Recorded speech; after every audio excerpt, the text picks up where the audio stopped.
కన్యస్వాములు ఒంటరిగా తిరగకూడదు, ఒంటరిగా పడుకోకూడదు అని ఎక్కడైనా ఉందా? ఏమైనా అయిపోతుందంటే పిచ్చండి. సాక్షాత్ అయ్యప్పే మనం పెడతాం. వాడు ఒంటరిగా ఎక్కడ ఉన్నాడు? అయ్యప్ప ఉన్నాడు కదా అతనితో. అలాంటివన్నీ చిన్నవన్నీ పనికిరాని అనుమానాలంతా తెలియని మిడిమిడి జ్ఞానంతో ఉన్న వాళ్ళని అడిగారనుకోండి, ఒకవేళ ఇలాంటివైనా సమాధానం చెప్పారంటే నీకు అష్టోత్తరం తెలుసా, నీకు అయ్యప్ప మాలాధారణ మంత్రం వచ్చా అని అడగండి. ఇంకోసారి వాడు ఉపదేశాలు ఇవ్వడం మానేస్తాడు. చిన్న చెత్త ఆలోచనలు అంతా ఇచ్చి భయపెట్టడం. అయ్యప్ప అంటే ఒక ఆధ్యాత్మికమైనటువంటి చింతనలు అయిపోయే వాళ్ళగా ఉండాలి. కన్యస్వామి సపరేట్గా పట్టుకోవడం ఎన్నో ఆవగిస్తుందా? అవన్నీ లేదు. అయ్యప్ప ఆవహించాడు దీక్ష తీసుకోగానే, ఆయన ఆనందించండి. అయ్యప్ప నీతో ఉండగా భయమేలా? ఏమంటే ఇంతకుముందు కాలంలోకిను ఇప్పుడు ఉన్న కాలానికిను దీక్షలు జరుగుతుంటాయి కదా, అందులో అప్పుడు నిష్టగా ఉండేవాళ్ళు కొంచెం ఇప్పుడంతా తప్పుతున్నారు. దానికి ఏమైనా నియమ నిబంధనలు ఏమైనా ఉన్నాయా? దానికైనా పరిహారం ఉందా అంటే, ఇంతకుముందు కాలంలో నిప్పులో చేయబెట్టినా కాలుతుంది, ఇప్పుడున్న నిప్పులో చేయబెట్టినా కాలుతుంది. ఇప్పుడు నిప్పు ఒకటే. గురుగారు, ఈ మండల పూజ అంటే ఏంటి, జ్యోతి పూజ అంటే ఏంటి, వీటికి ఉన్నటువంటి తేడా అంటే నవంబర్ 16వ తారీఖు నుంచి డిసెంబర్ 26 వరకు జరిగేదాన్ని మండల మహోత్సవం అంటారు. మండలం అంటే మండలకాలం చేస్తుంటాం. తర్వాత మకర మహోత్సవం అంటారు. 30వ తారీఖున డిసెంబర్ మొదలు పెడితే జనవరి 20 వరకు కురిది పూజ అని చెప్పారు. మకర సంక్రమణ పూజ అని ఒకటి జరుగుతుంది. మకర సంక్రాంతి రోజు జ్యోతి దర్శనానికి ముందు సంక్రమణం ఎప్పుడు జరుగుతుందో అప్పుడు విశేష పూజలు జరిపే ఒక అవకాశం ఉంది. కాబట్టి మండలానికిను మకరానికి ఇదే తేడా. మకర సంక్రమణం, ఆ మకర సంక్రమణంతో దక్షిణాయన పుణ్యకాలం పోయి ఉత్తరాయణ పుణ్యకాలం వచ్చేస్తుంది. మండల పూజకును మకర పూజకు ఇది తేడా. గురుగారిని మాల వేసుకున్నాను, నాకు కొంచెం హాస్పిటల్కి వెళ్ళాల్సిన పరిస్థితి అయింది, అడ్మిట్ అవ్వాల్సి వచ్చింది, నేను మాల వేసుకున్నాను కదా, వెళ్ళొచ్చా వెళ్ళకూడదా? అలా ఒకవేళ వెళ్ళకపోతే మనం ఐస్ బాక్స్లోకి వెళ్ళిపోతాం. వెళ్ళాలి, తప్పదు. వ్యాధులు చూసుకోవాలి. ఆయన సర్వరోగ నివారణ ధన్వంతరమూర్తి. ప్రార్థన చేస్తూ మీ డాక్టర్ చెప్పినట్టే దీక్ష ఉండండి. మీ ఇష్టం వచ్చినట్టు ఉండకండి, గుడ్డిగా చేయకండి. శరణమయ్యప్ప. గురుగారు, నేను మాల వేసుకోవాలనుకుంటున్నాను, నేను బ్యాచులర్ని, నా ఊరి నుంచి దూరంగా వచ్చి మేమందరూ ఫ్రెండ్స్ అంతా కలిపి రూమ్లో ఉంటున్నాము. మా రూమ్లో నేను శుభ్రంగా ఉన్నా, మిగతా వాళ్ళు శుభ్రంగా ఉండరు కదా. నాలాంటి వాళ్ళ పరిస్థితి ఏంటంటే, నాన్న మీలాంటి వాళ్ళ పరిస్థితి కోసం ప్రతి ఊర్లోనూ, ప్రతి 100 మీటర్లోనూ, ప్రతి 500 మీటర్లోనూ అయ్యప్ప స్వామి దేవాలయం ఉంది.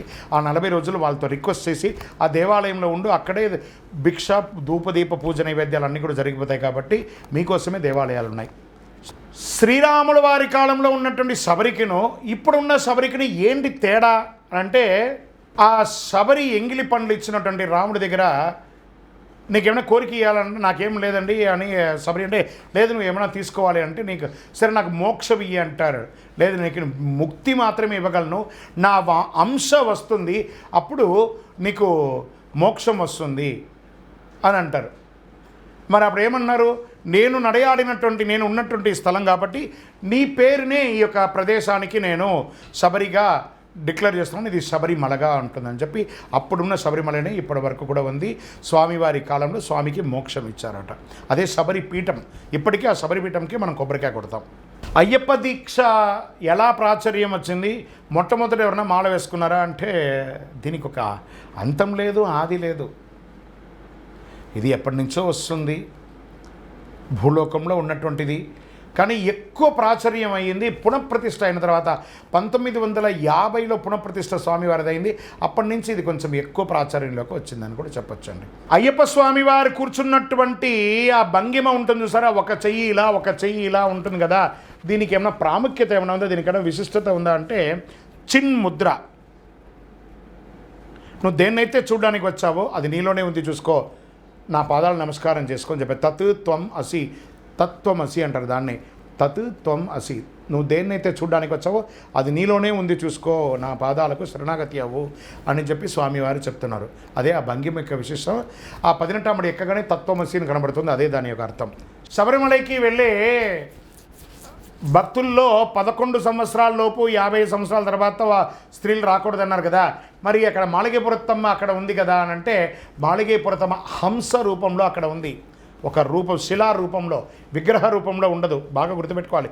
మాళిగేపురత్తంకి వెళ్ళి చూడండి, అలంకారమే విగ్రహ రూపంలో చేస్తారని, ఒక శిల, ఒక రాయిలాగా ఉంటుంది అక్కడ అమ్మవారు. అక్కడ ఒక స్థల వృక్షం కూడా ఉంది, అక్కడ స్వామివారు ఉంటారు. ఆడవాళ్ళు రాకూడదని లేదు, ఋతుచక్రం లేని ఆడవాళ్ళు రమ్మన్నారు. 11 వరకు వస్తున్నారు కదా, 50 తర్వాత వస్తున్నారు కదా, ఆడవాళ్ళు వస్తున్నారు కదా. ఋతుచక్రం వస్తే వచ్చే ఇబ్బందులు మీకు చెప్పడం జరిగింది.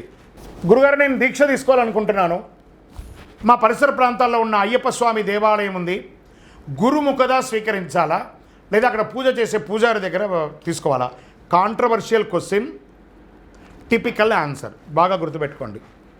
సాక్షాత్ అయ్యప్ప స్వామియే శబరిమల నుంచి దిగి వచ్చి మాల వెయ్యాలి అని కోరినా మాల దీక్ష ఇచ్చేవాళ్ళు తాను దీక్ష తీసుకున్న తర్వాతే ఇంకొకరికి దీక్ష ఇవ్వాలి. నేను 360 రోజులు పూజ చేస్తూ ఉంటాం, మేము చాలా పవిత్రులం, మా దగ్గర మాల వేసుకోవచ్చని వితండానికి వెళ్ళకండి. మీరు ఇచ్చే దీక్ష బ్రహ్మచర్య దీక్ష. మీరు దీక్ష తీసుకోకుండా మీరు గృహస్థాశ్రమంలో ఉండి ఒకటికి బ్రహ్మచర్య దీక్ష ఇస్తే అది ఎంతవరకు కరెక్ట్? మన వంశానికి కదా మంచిది కాదు. తాను దీక్ష తీసుకున్న తర్వాత ఇంకొకరికి దీక్ష ఇవ్వాలి. అది గురువు అయినా పూజారి అయినా.